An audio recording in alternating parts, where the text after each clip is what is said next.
At the elementary level, we based all of our budget decision making around trying to maintain small class sizes. And so we're proposing to the public on May 20th that they vote on a $113.7 million budget.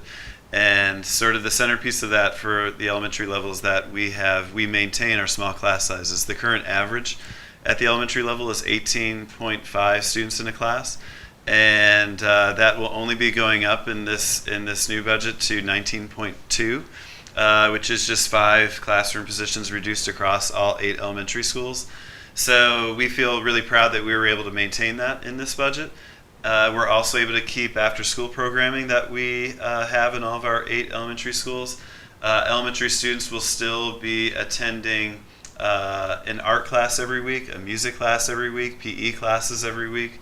They'll also be able to access the library and have a full-time librarian in each of the elementary schools. So we're excited, but the reductions within that are for art and music teachers. Those teachers in the past had a day in their schedule that they did something called art or music integration, which means they were able to plan with other teachers to have art and music integrated throughout the school day. We can no longer do that, but students will still have art and music class. And another great thing we're able to keep in this budget at the elementary level is that we have strings and instrumental music and instrumental bands begin at the elementary level, and that will be maintained in this budget.